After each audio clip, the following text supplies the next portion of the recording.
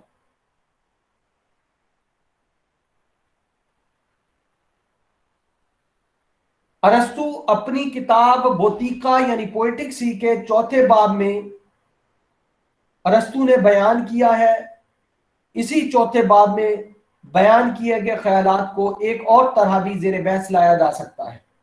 ارسطو کہتا ہے کہ نقل انسان کی فطرت میں بچپن ہی سے موجود ہے، یعنی چیزوں کی نقل کرنا، نیچر کی نقل کرنا۔ ارسطو کہتا ہے کہ انسان کی نیچر میں نقل کرنا، چیزوں کی امیٹیشن بچپن ہی سے موجود ہے۔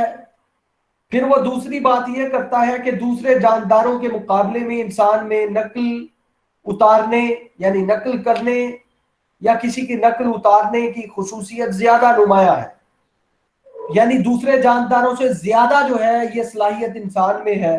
اور پھر وہ تیسری بات یہ کرتا ہے کہ یہ امر بھی انسان کی فطرت میں ہے، انسان کی نیچر میں ہے کہ وہ کسی شے کی ہو نقل دیکھ کر محظوظ ہوتا ہے، اس کے سیکھنے کی ابتدا نقل کی صلاحیت سے وابستہ ہے۔ یعنی پہلی بات وہ یہ کرتا ہے کہ نقل انسان کی نیچر میں بچپن ہی سے موجود ہے۔ دوسری بات وہ یہ کرتا ہے دوسرے جانداروں کے مقابلے میں انسان میں نقل اتارنے کی، نقل کرنے کی خصوصیت زیادہ ہے۔ اور تیسری بات وہ یہ کرتا ہے کہ یہ امر بھی انسان کی نیچر میں ہے، فطرت میں ہے کہ وہ کسی شے کی ہو نقل دیکھ کر محظوظ ہوتا ہے، حظ اٹھاتا ہے اس کے سیکھنے کی، یعنی انسان کے سیکھنے کی ابتدا نقل کی صلاحیت سے وابستہ ہے۔ یعنی بچپن میں آپ جتنا زیادہ جو ہے وہ دوسروں کی نقل کرنے میں کامیاب ہوتے ہیں، اتنا زیادہ آپ لرن کرتے ہیں، سیکھتے ہیں۔ تو نقل کرنا جو ہے وہ اس کے نزدیک ایک ایبلٹی ہے، ایک صلاحیت ہے، جس میں جتنی زیادہ یہ صلاحیت ہوتی ہے وہ اتنا زیادہ سیکھتا ہے۔ اب چوتھی بات وہ یہ کرتا ہے ایسی شے کی نقل کے ہو بہو ہونے کی بنا پر سیکھتا ہے، اور سیکھنے کی مسرت سے اور سیکھنے سے مسرت حاصل کرتا ہے، یعنی انسان لرننگ کے عمل سے گزرتا ہے، نقل کر کے سیکھتا ہے، اور پھر اسے ایک گنا مسرت بھی حاصل ہوتی ہے، اسے خوشی بھی حاصل ہوتی ہے۔ ارسطو کے خیالات میں یہ رویہ نمایاں ہے کہ انسان کے سیکھنے کا ابتدائی مقام بچپن ہے، جہاں نقل ہی واحد ذریعہ ہے جس کی مدد سے بچہ سیکھتا ہے اور سمجھنے کے قابل ہوتا ہے۔ نقل اس طرح انسانی زندگی کی ابتدائی کیفیت ہے۔ ارسطو کے نزدیک امیٹیشن انسانی زندگی کی ابتدائی کیفیت ہے۔ انسان کے اندر ایک ایبلٹی ہے کہ بچپن ہی میں وہ اپنے بڑوں کو فالو کرتا ہے، ان کی نقل کرتا ہے، ان کی آوازوں کی نقل کرتا ہے، ان کی حرکات و سکنات کی نقل کرتا ہے، اور یہ ایک ایبلٹی ہے، یہ ایک صلاحیت ہے، اور جتنی زیادہ جس میں یہ صلاحیت ہوتی ہے وہ اتنا ہی زیادہ جو ہے وہ جلدی سیکھتا ہے۔